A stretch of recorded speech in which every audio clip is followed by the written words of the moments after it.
It's my honor and privilege to be here today with Dr. Bonnie Kaplan. So Dr. Kaplan is a professor emerita in the Cummings School of Medicine at the University of Calgary. She has published widely on the biological basis of developmental disorders and mental health, particularly in the field of the contribution of nutrition to mental health. And Bonnie started talking about nutrition in mental health many, many years before it became popular as it is now. So she's one of the pioneers in the field. And her effort to include nutrition knowledge in the care of people with mental health challenges earned her several awards. One of the major ones was in September 2019, she was given the Rogers Prize. And in 2017, Dr. Kaplan was recognized as one of the 150 Canadian difference makers in mental health. And this was in honor of Canada's 150th birthday. And this year, this is very interesting, Bonnie was chosen as one of the 7 over 70 in Calgary, partly for her book, The Better Brain, about which Bonnie is going to talk about today, which was written along with Professor Julia Rucklidge, who is in New Zealand. And it was published by the Houghton Mifflin Harcourt in New York, as well as her charitable fundraising supporting research by junior colleagues who study nutrition and mental health. And Dr. Kaplan's primary goal is to influence the way mental health treatment is delivered.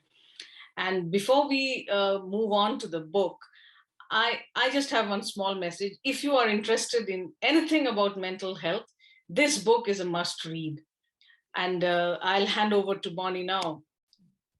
Oh, that's a lovely introduction, Shabnam. Let's drop the doctors. You're Shabnam, I'm Bonnie, okay? Okay. Thank you. Dr. Das Kar. I just want to start out by saying thank you to everyone, but especially to Shelf Life. And to those of you who are listening tonight, and we know that many of the people who registered will be listening to the recording later on, please support your local bookstores because they are so important to our community, and it's a struggle, you know. So I know there's a place for Amazon. Oops, did I say Amazon? But please, if you're going to purchase our book or any other, please consider your local bookstore. So I'm delighted to have Shabnam here interviewing me. I've known her off and on, I guess, for quite a few years, but better more recently. And she has interviewed me for, is it one other, I think, online event? Yeah.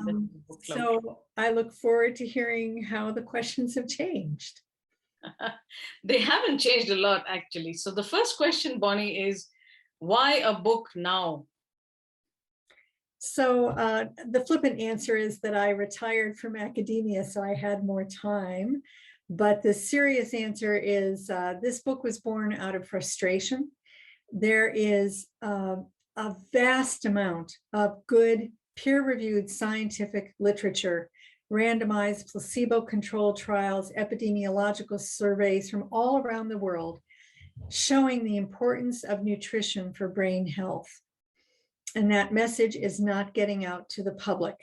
And throughout my career, I ran into, for example, because I was always in a medical school, I ran into physicians all the time who are good people and smart people, but would say things to me like, Bonnie, those minerals and vitamins, they don't affect brain health, do they? And of course they do. They're fundamental, they're foundational. And the research shows that you can prevent mental illness by improving diet and sometimes using supplements, and you can treat mental illness, especially if you can do it before psychiatric medications are on board.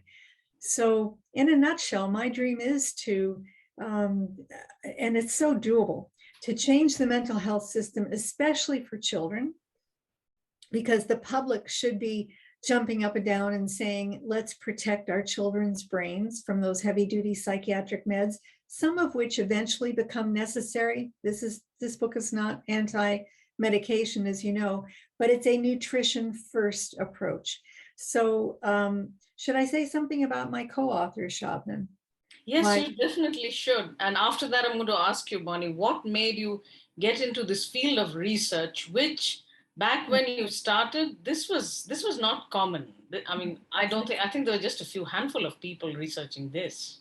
Well, okay, so why? And also, Julia, let me say something about my co-author. Julia Rucklidge is from Ontario, and she did some of her education at McGill, and then she came out to Calgary, and I was fortunate enough to supervise her master's and PhD theses at University of Calgary, but that was during a period of time when I was not studying nutrition, which is too long a story to go into. But anyway, she went back to Toronto, did her postdoc, and then she and her husband, who she had met while she was in Alberta, ended up thinking they'd have an adventure, and they moved to New Zealand and she took a job at the University of Canterbury.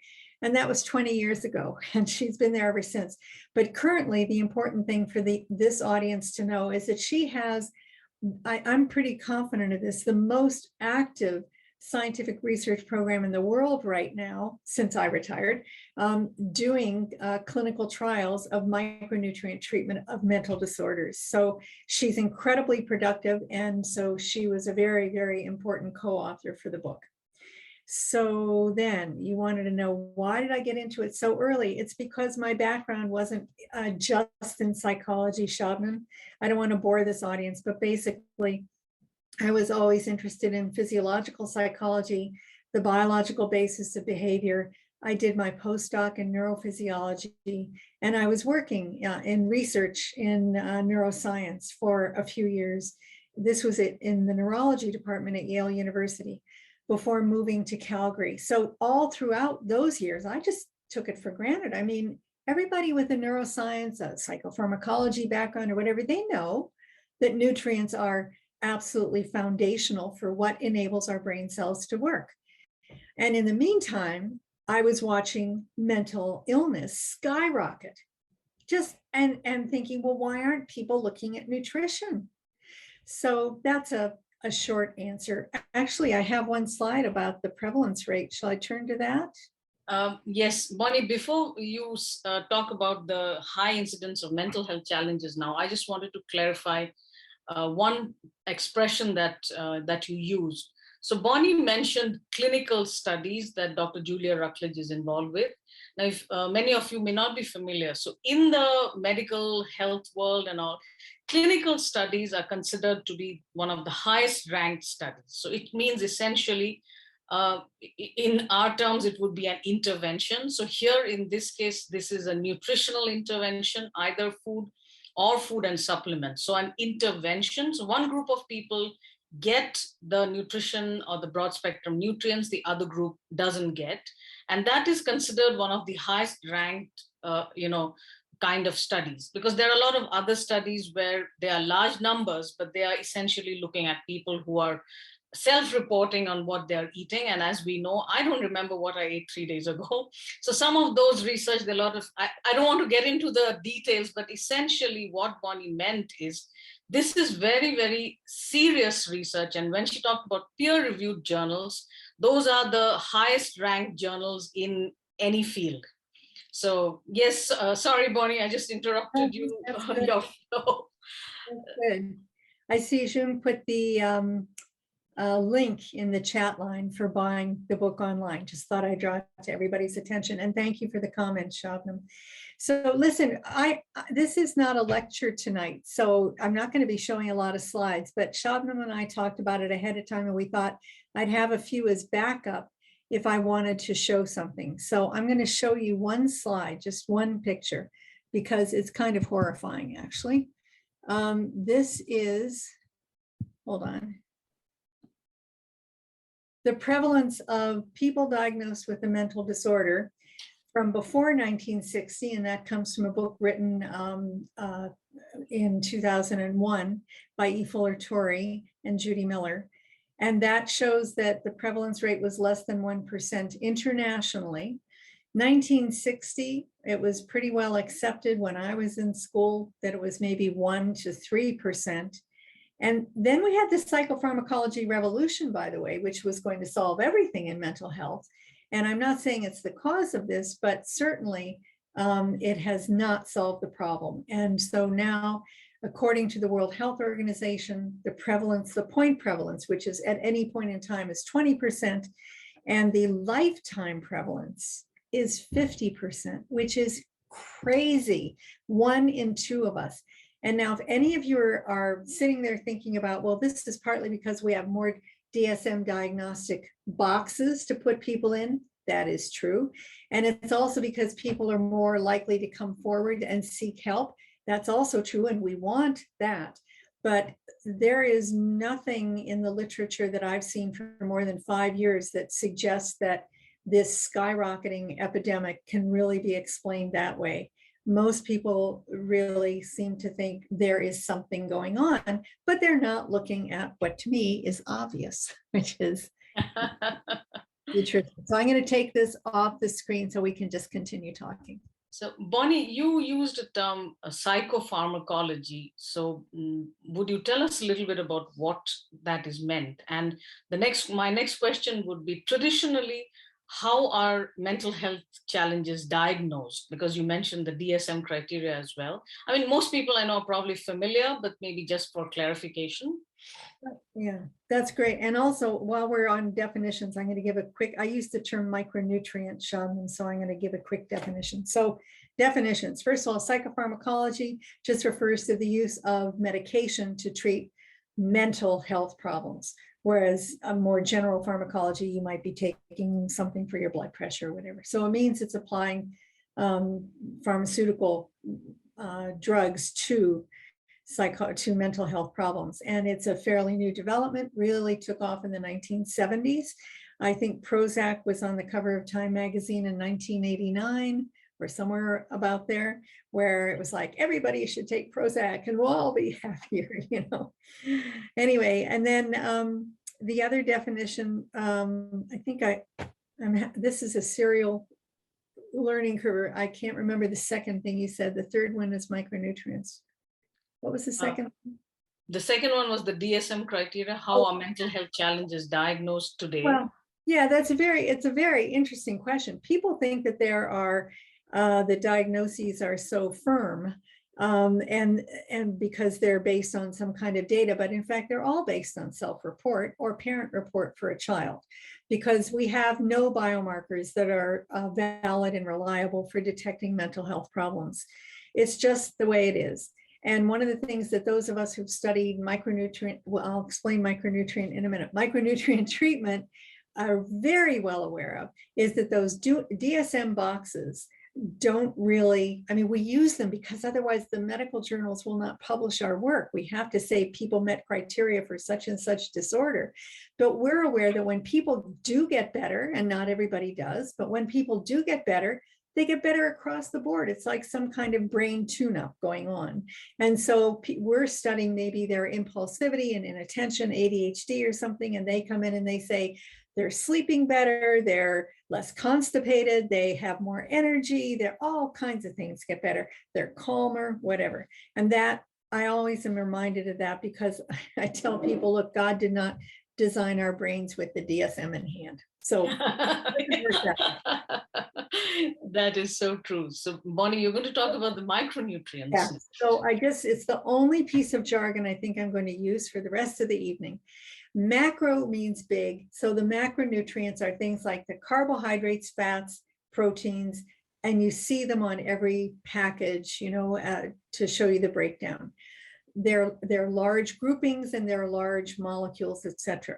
Micronutrients are the minerals and vitamins. Sometimes there's inconsistency in how it's used. Some people use the term to include essential fatty acids like omega-3s, and some people use the term to also include amino acids, and all the other phytochemicals that are phytonutrients that are in plants.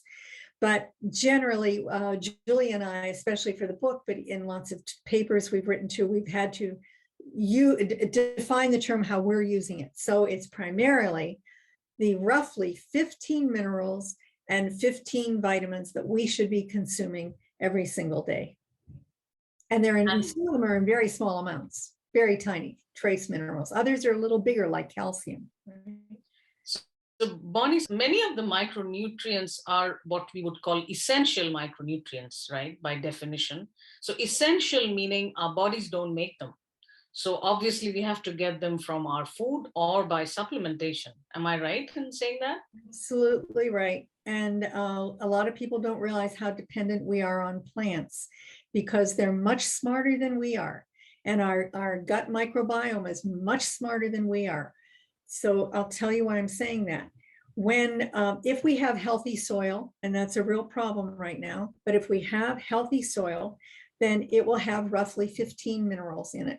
And the plants absorb those minerals and they use those minerals to synthesize approximately 15 vitamins. We can't do that. We cannot synthesize virtually any vitamins. The only vitamins that we can synthesize are a few tiny amounts of some B vitamins, and we're not even the ones doing it. It's the bugs, the healthy bugs in our guts. Those little critters are smarter than we are.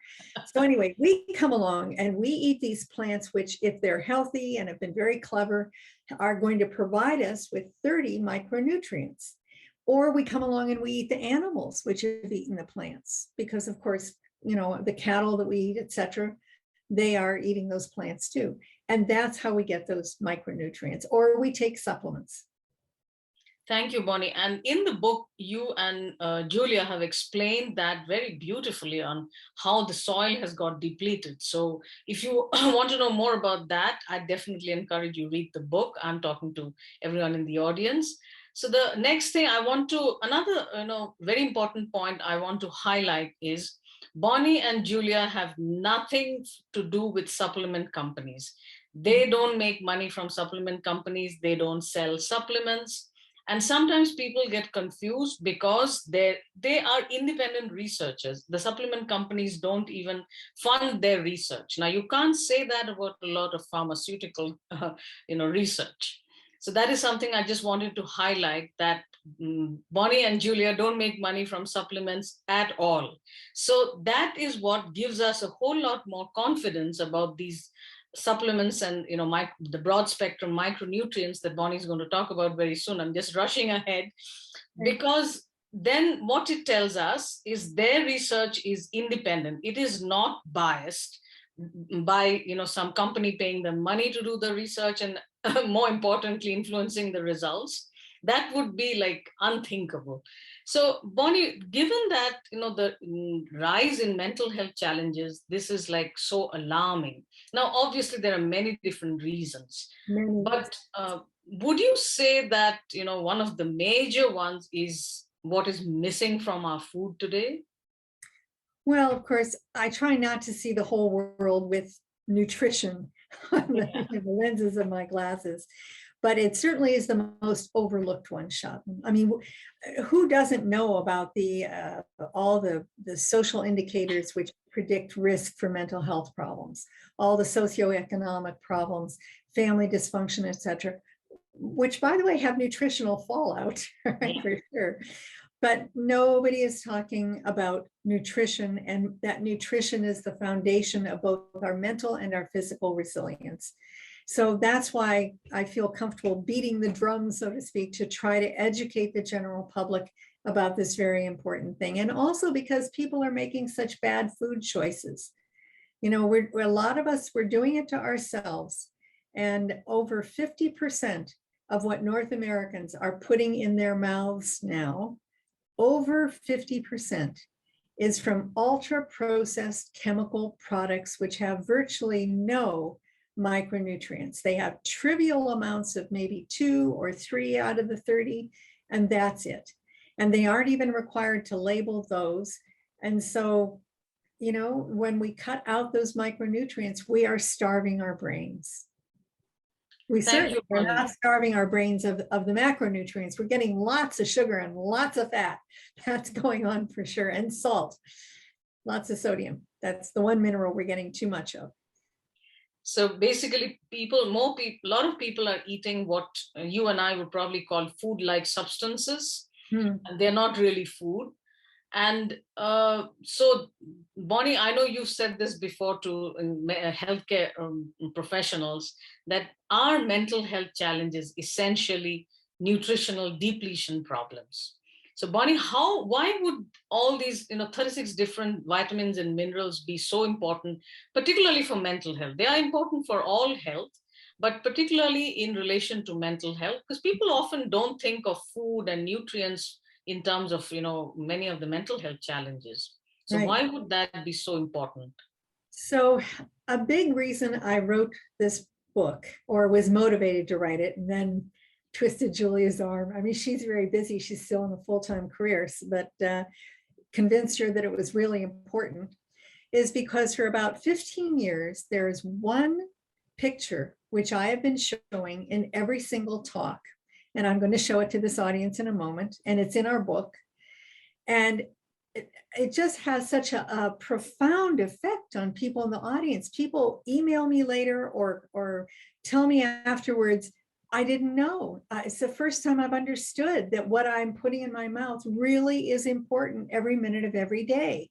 And this aha thing sometimes can be very extreme. I've literally had people say more than once, Bonnie, I might not remember anything else you said, but I'm going to remember that slide, which is kind of funny. So here's the background for it. Our brain is very small. It's only about 2% of an adult's body weight, okay? And yet it punches way above its weight. It is consuming 20 to 40% of all of the nutrients that we put in our mouths. And another statistic that I find people find very interesting is that, excuse me, that we have approximately 6 liters of blood in our brain and body. And at least one of those is perfusing our brain every 60 seconds. So every 60 seconds, you have the opportunity to be flooding your brain with micronutrients and oxygen. I mean, it's not just nutrition, right? But oxygen and taking away waste byproducts and everything, or to be just giving your brain oxygen and no nutrients. So this is the slide, and it's based on serotonin because everybody seems to know the word serotonin. So that's why I use that one. I just had pictures of food here. Let me jump right to it. So actually, I'm using Shabnam's picture. So now you know. This is from my copy of the book, and you can see 11 micronutrients. 11 micronutrients. So what you see here is so simplified. It's way more complex, but I just arbitrarily asked the question, what micronutrients are important to get from tryptophan to the synthesis of serotonin? Because I should say this as an aside, people don't realize this. We can't eat serotonin. We cannot eat dopamine.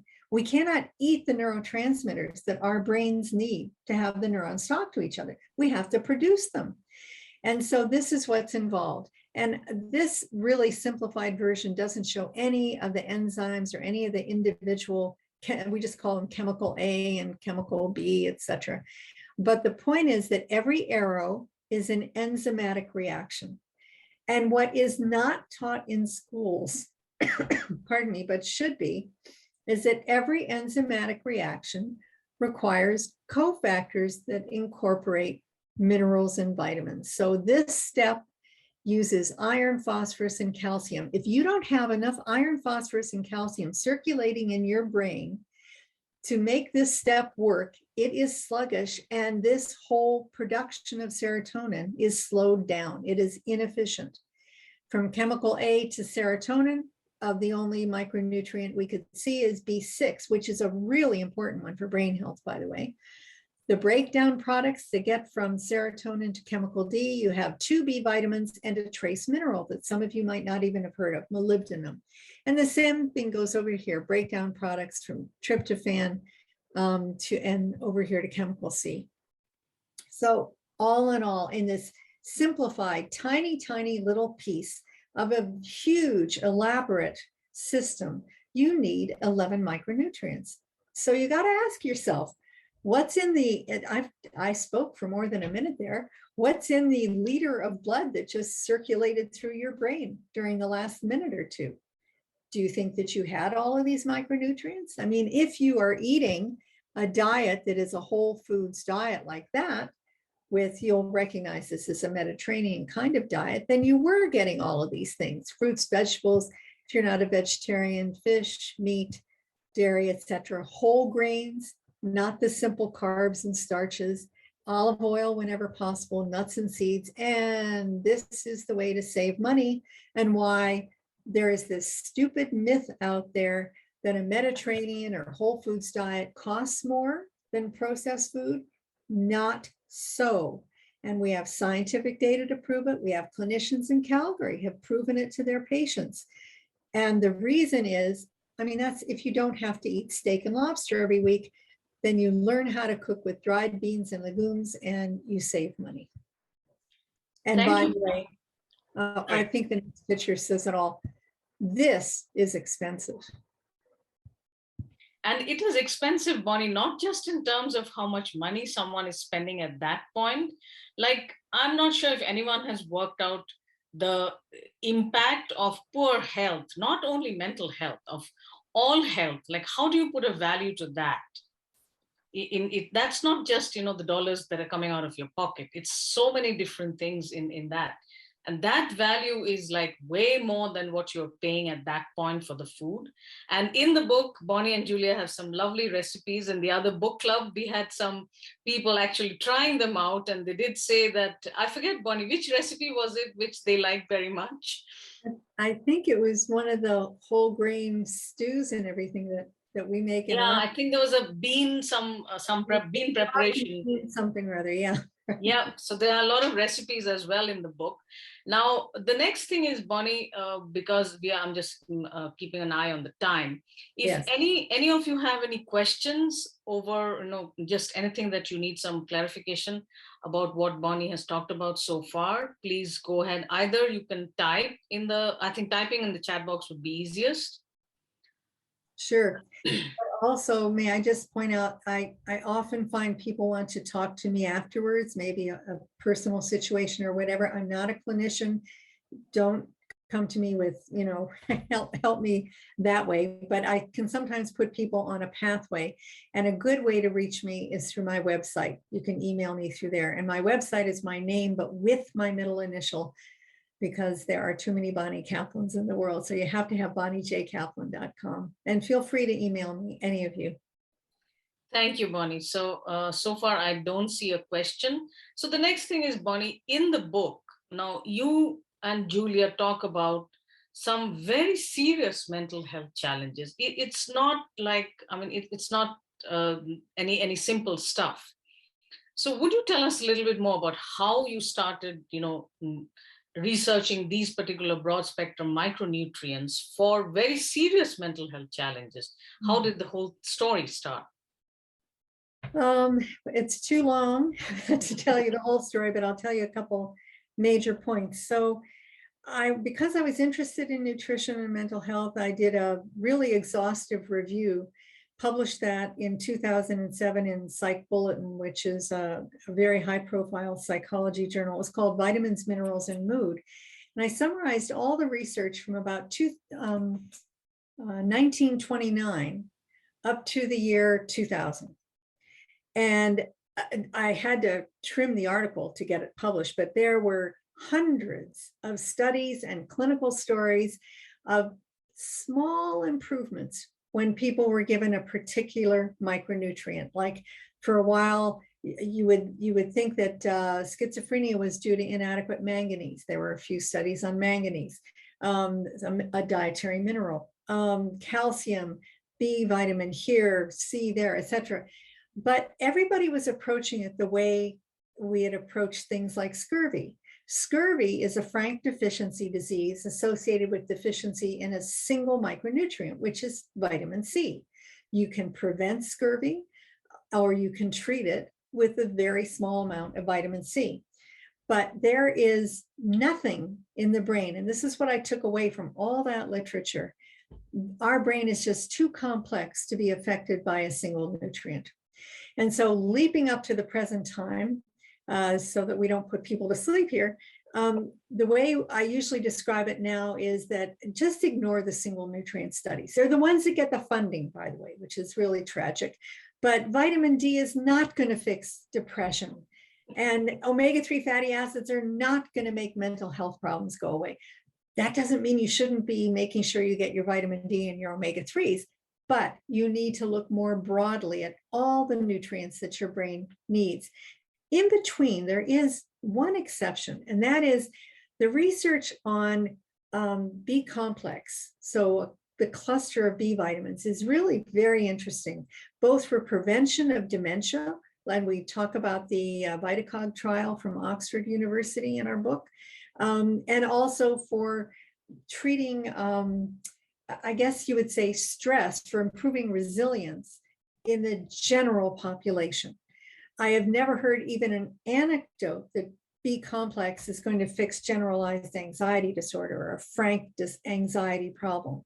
For that, you need to move to a broad spectrum. But B complex does improve our ability to deal with ongoing stress. So after the Southern Alberta flood, one of the groups in the randomized trial I ran, we gave B complex to, and they did quite well in just 4 weeks. Compared to, we had a comparative group and we also had a broad spectrum group. So after crises or pandemic, anybody, during the pandemic, taking B complex is a very good recommendation to make, and it's cheap and you get it over the counter. But all of the research looking at treatment with frank's not the right word, of a classic kind of DSM diagnosed disorder, ADHD, depression, anxiety, etc. All of the insomnia, all of those, we've only shown benefit when we use the full spectrum of nutrients that the brain needs. Thank you, Bonnie. So what, I know you have talked about this in on other interviews about the magic bullet thinking. So when Bonnie says that, only vitamin D or only omega-3, you remember from the tryptophan, metabolism pathway, that simplified picture, there were so many nutrients necessary. So obviously, if, a study looks at only repleting with one nutrient, it is not going to show the same results. But the B vitamin study, Bonnie, is so interesting. And considering that, people are going through stress, and given the pandemic, it's like huge amount of stress. So simple things like B vitamins, I mean, we would think like that's like, you don't have to really worry and think about it, because vitamins, B vitamins particularly, are called water soluble vitamins. So it's very unlikely you're going to overdose. Again, Bonnie and I are not giving recommendations here. Versus fat soluble vitamins like vitamin D, you can overdose if you just gulp a whole lot of it, depending on what your blood levels are. So Bonnie, from that, what was the first time when really got interested? What had happened? Someone had reached out to you to do this research, or it was you who reached out to them to find out because you came across something very interesting? Was that the broad, you mean about the broad spectrum? The broad spectrum, yeah. That was not my idea. That came from two gentlemen in Southern Alberta. I mean, I'd done a bunch of other nutrition research before, and frankly got rather fed up with the true believer fanatics. I always said I wanted to study something where you didn't find out that everybody has an opinion, but we all eat. So everybody has an opinion about nutrition. And I don't deal well with fanaticism. So I was at a lull in my nutrition work when I encountered two men from Southern Alberta. Their names were Tony Stephan and David Hardy. And they approached me because they had talked to a neuroscientist at University of Lethbridge named Brian Kolb. And Brian had said, oh, you're interested in nutrition. There's this woman up in Calgary who's interested. And I at first wouldn't meet with them. And I think we described that in the introduction to the book. In the book, yeah. Yeah, and then Brian collected some data and he faxed, we were faxing in those days, and he faxed me an analysis of variance of some data that he had, analyzed for these two guys who were not scientists themselves. And I thought, I picked up the phone and said, who are they? What are they doing? He said, I told you, you've got to meet with them. So then I met with them. And I met their daughter, Tony's daughter, Autumn Stringham, who has since written an amazing book published by Harper and Collins. Have you read that one, Shabnam? Yes, I have. Yeah. So she describes what it was like to grow up with a bipolar mother and who later committed suicide. And that's what had driven Tony to seek out David, who knew a lot about animal physiology and animal nutrition. And when they started, trying to help the other people in Tony's family, they never considered magic bullet approach because David knew how farm animals are treated. And the way farm animals are treated is you make sure they're getting the full spectrum of micronutrients. Somehow people have not attracted that attention. And so that's what they start out doing. And they never planned to have a company or to produce a formula or anything, but that's where they ended up creating a company, and that split off into two companies. And now one of them has an American wing. Anyway, it's complicated, but we are grateful. We researchers are grateful, both in the US, Canada, and New Zealand, to have formulas that are consistent that we can study, because the Europeans don't have that. They've had a couple of amazing studies in prison populations showing a 33 to 35% decrease in violent outbursts and attacks and everything, and people given a broad spectrum formula, but they don't have a company that is repeatedly producing a consistent, what we'd call an independent variable. And so the next study in Holland, it was a slightly different formula, et cetera. Whereas those of us who are studying the Alberta formulas, we can compare our data. And so we have quite a body of literature now with all of those. I mean, we have about 45 or 50 peer-reviewed studies, every kind of design. And that's what we don't understand why. Whoops, did you hear? No, I didn't. Sorry, So something just happened to my earplugs. oh, so Bonnie, what you're saying is, I think probably these broad spectrum micronutrients are some of the most studied in the world. Oh, yeah, they are. Actually, the Alberta formulas are the most studied in the world. And the families who first got involved in this and have continued working with it should get more recognition for that. But that's not their goal. I mean, their goal is the same goal I have.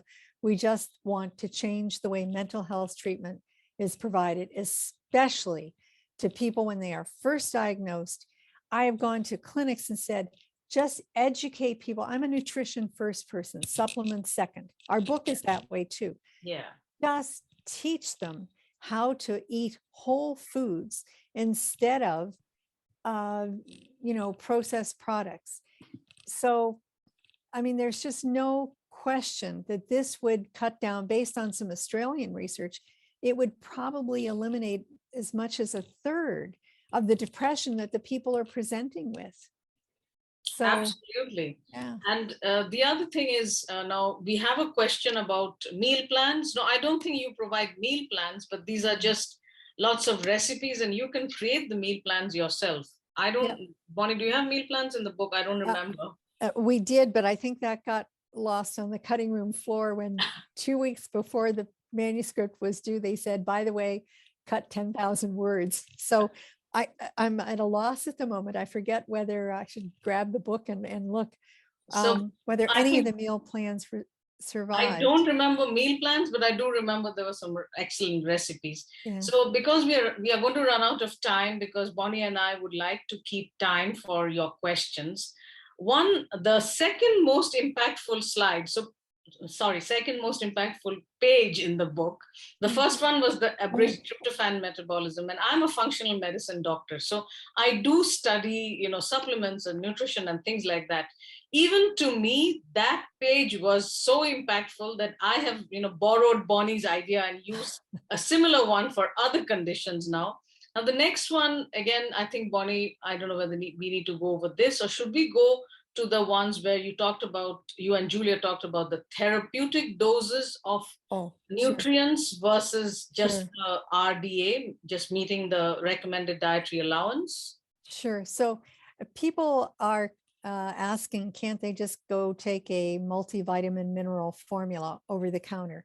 And the reality is that there's nothing wrong with those, but don't expect them to be therapeutic for a mental health problem. But, and the reason has to do with the dose in part. So this is showing you, because the dose in the research formulas are all the formulas, they're higher than the RDA. And people get scared at that, and they shouldn't get scared at that. And this is to explain why. The RDA, which we're all so used to hearing about, that's based on avoiding frank deficiency diseases in an otherwise healthy population. But people with a mental health problem are not healthy, and they don't have a frank deficiency disease like scurvy. So it is not, and it comes from World War II evaluations. They just wanted to keep the soldiers well enough that they could march, you know? So that's, the RDA is not a meaningful thing. The upper level is meaningful because it is set, and this is for in the dietary reference intakes from for both US and Canada. The upper level is the known safe level. So there's a wide range between the RDA and the tolerable upper limit, which is the UL. And the research formulas are in that gap. But take a look at, and I think you want me to show that next slide with the B12, Yes. right? Yeah, this is an interesting one. Julia had one of her students, this might have been a master's thesis actually, or part of one, go to grocery stores in Christchurch, New Zealand, and find every single over-the-counter multivitamin that she could. And she brought it back, and then she looked at the vitamin B12 in every single research supplement, meaning one that had been shown to have an impact on mental health, and compared it to the quantity of B12 in the over-the-counter supplements. Oops. And so, Bonnie, I must tell you, I really tried to magnify this page yeah, because you can't. can't see the over-the-counter supplements at all. But it's there. It's like trivial amounts. They're way, way down there. Okay. Whereas the research supplements, and by the way, in the paper, this is in a peer-reviewed paper. I think they also had B6 and one other I've forgotten. And it was the same story. So Yeah. it just illustrates for us that if you want to have an impact on improving brain function, the over-the-counter supplements, there's nothing wrong with them, but you can't expect them to do that much. Thank you, Bonnie. And the other problem is because supplement quality is not controlled as well as pharmaceuticals. So that is why perhaps many of you may have read things like, vitamins don't work, or they're just making expensive urine. That's what we were told in med school. Yeah. So that is not true, because you're not comparing apples to apples. It's like, it's so evident. The dosage matters. Then the form in which it is present matters, because it also has to get absorbed. And as Bonnie has been mentioning repeatedly, using a single micronutrient, like even if you take all the B vitamins, but you still remain deficient in iron and all the others, potassium, magnesium, there's so many of them, you would still not get the same results. And anything else, Bonnie, you'd like to mention, or shall we open it for questions now? Well, it looks like a quiet audience. I just want to say, I know that you're a small audience, and we're very grateful that you've joined us. We also know from experience that this recording and your questions will be viewed by many more people. So please feel free to raise anything that you want to. So while we wait for questions, Bonnie, one question I have for you. If anyone in the audience themselves, or they have someone, their loved one, who's going through mental health challenges, what would you recommend for them? Because you and I are not providing any prescription recommendations or anything, but what would you suggest that they can do? First of all, clean up your diet. Without a doubt, it's crazy that we have, as a society, voluntarily cut out 50% of the micronutrients that we should be taking. And that's coming from both Canadian data and very recent data from the US. And it's frightening when you look at the children in the US from ages 2 to 19, that 67% of what they are putting into their mouths have no micronutrients. Essentially, it's all ultra processed chemicals. So, and this is a concern. It was shown 70 years ago that they took at the University of Minnesota during the post-World War II starvation studies. They took 36 healthy young men, put them on a 50% nutritional diet, it was also half the caloric intake. And that's not true of our society. They're getting plenty of calories, but they cut their nutrients by 50%. And within 6 months, I think some of them, it was much quicker. They had all the symptoms of depression, anxiety, Yes. and even ADHD, inability to concentrate. I mean, this is very well known that you Yeah. can't concentrate. Your brain doesn't work if you're not giving it adequate nutrients. And our society is choosing not to do that. So, Bonnie, we have one question. I'll read it out. Okay. How do you purchase research grade B vitamins? Is it prescribed by a family doctor? There's for B vitamins, if you just take any over the counter B complex, I think you would agree with me as a physician, Shabnam, wouldn't you? There's no need to go see a doctor about that. If you're just taking one, always with food, preferably something with a little bit of fat, which will help B vitamins get absorbed.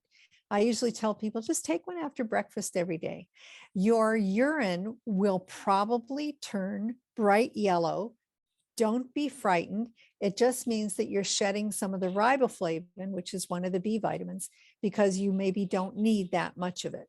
And so your body is very good at getting rid of it. So the question was about a family research grade B vitamins. Yeah. I don't have a brand to recommend to you or anything like that. But I think, Bonnie, what you would probably so the names of the two companies which make those broad spectrum micronutrients are there in the book. So if you get the book, They you'll are. get the websites and you'll get all the detailed information. And the other important thing is these vitamins and minerals don't need a doctor's prescription, Right. even if they are when they are, the therapeutic dosage levels. But at the same time, Bonnie, there is a lot of difference in the quality in things that are sold in the in health food stores versus, because some of the things we look for are like, is there a third party testing? Is an independent third party has tested those supplements and said it contains what it claims on the bottle? Because this was actually a study which was done in the University of British Columbia, I think, where they just bought a bunch of melatonin supplements from the Yeah. health food store, and 10 of them had, like, some of them didn't contain not even 10% of what they claimed. Some Yeah. of them contained about 100% more. So there's Oh, no uniformity. So that is the reason, we say yeah. that supplements, you have to be very careful about the quality. I think we have one more question. Could I just add to that, though, before you go on to the question? The two companies in Alberta that make the ones that have been studied so much, they have been reviewed both by Health Canada and the FDA, which does not review nutrient formulas ordinarily. But the ethics boards for there are American universities that are studying, scientists at American universities who have to get their protocols approved by their ethics board. The ethics board requires that the FDA get involved. So FDA has scrutinized, and they scrutinize the content so that, yes, what is said to be in there is in there, that it's stable, resistant to excess heat, all that kind of stuff. And they get third-party assays. So there should be more than those two companies, though. We wish there were lots more formulas. So, Bonnie, the question we have is, our question derives from wanting therapeutic effects for a family member. So what would you recommend to them? Well, I mean, if you're looking for mental health impact, you really should look at the broad spectrum formulas. And the problem, though, is that an effective dose of micronutrients will potentiate the effect of any psychiatric meds that a person is taking. I always say, I mean, I have doctors say, oh, I tell my patients they can take any vitamin and mineral they want. Well, if their vitamin and mineral supplements are not potentiating the psychiatric medications, they're not taking a very good vitamin and mineral formula, because a healthier brain will need less psychiatric medication. And so you should consult, or your relative, this is about a family member, should consult with the companies. It's truehope.com and hardynutritionals.com. Call them, talk to them, or have your family member talk to them about what medications are on board and get their advice. They'll try to engage your family doctor, the prescribing doctor. They both train lots of physicians now about cross titration and dealing with medication interactions, but it's not the micronutrient fault when there's that interaction. It's because people just don't need as much medication. That's a good news story, usually. I think the next question is your answer would probably be similar. So I just want to, as a practitioner, even I refer my patients to the companies directly because they have so many years of experience. Because, taking care of someone who's already on a whole bunch of prescription medications and using nutrients in them, the medications have to be adjusted very carefully. And Bonnie, you can tell everyone, most doctors have no idea about reducing prescription medications. They know how to just increase more and more because they're not trained in that. Right. So that is the reason it's best to reach out to the companies, because they have, and this is like very good research. It's not just something that they just thought of, just like that. So I think that would be the answer, Bonnie, for the second question as well. Yeah, I think so. The reason it's been a little hard to educate the public about the fact that you should call the company, because it tells you that these are very unusual companies, but they have counselors, product specialists, whatever you want to call them, who will advise and tell you what to watch out for. And if you're on a medication where you need to try to get your doctor to learn about this stuff. And more and more doctors are interested.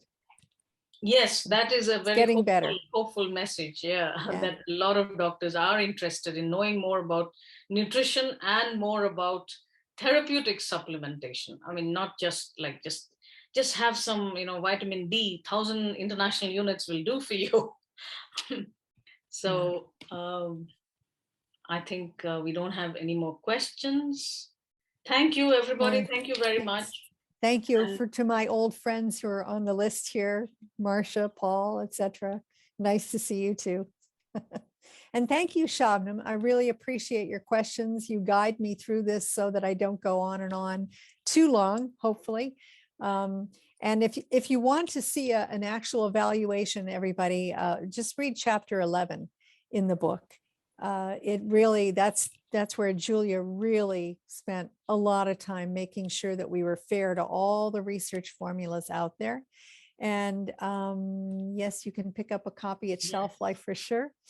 And chapter 12 is our vision for the future. And I think we can change the mental health system. If anybody on this call has any influence in mental health clinical administration, or politicians who are interested in policy for mental health, and also on saving. By the way, we've published data showing that you can save 90% of the mental health care budget by getting people onto micronutrients for those who get better. Not everyone does, because there's no magic out there.